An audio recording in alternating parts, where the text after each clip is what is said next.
Hi hello good morning అండి అందరికీ. ఎలా ఉన్నారు? నేను చాలా చాలా బాగున్నానండి. మీరు కూడా బాగుండాలని మనస్ఫూర్తిగా ఆ భగవంతుని సన్నిధిలో వేడుకుంటున్నానండి.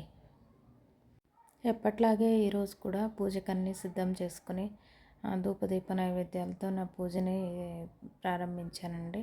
నేను ముందు రోజు కన్నా బుధవారం రోజు నా పూజ రూము, పూజ సామాన్లు అన్నీ ముందే క్లీన్ చేసి పెట్టేస్తానండి. గురువారం రోజు లక్షవారం కదా, అందుకని చెప్పేసి బుధవారమే నేను అన్నీ క్లీన్ చేసి రెడీగా చేసి పెట్టేసుకుంటానండి. అన్నీ నా ఫోర్ సెట్స్ ఉన్నాయి కాబట్టి గురువారానికి కూడా ఏమి ఇబ్బంది లేదు.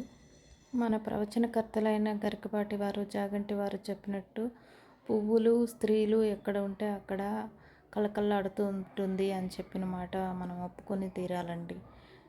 పువ్వులు ఎక్కడుంటే అక్కడ పువ్వులు అలంకరిస్తే దేవుళ్ళు కూడా ఎంత కళకళలాడుతూ, ఎంత శోభతో శోభాయమానంగా, ఎంత అందంగా ఉంటారో చూడండి.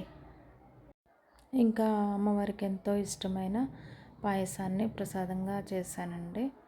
ఇంకా లక్ష్మీ అష్టోత్తర శతనామావళి, కనకదార స్తోత్రం, శ్రీ సూక్తం, మణిదీపవర్ణనతో నా పూజ కంప్లీట్ అయిందండి. ఎప్పట్లాగానే నా పూజా విధానము మరియు నా పూజ గది అలంకరణ ఎలా ఉందో, మీకు నచ్చిందో లేదో ఒకసారి కామెంట్ చేయండి. మీరు కూడా మీ ఇంట్లో ఇలానే చేసుకుంటారా అనేది కూడా కామెంట్ చేయండి.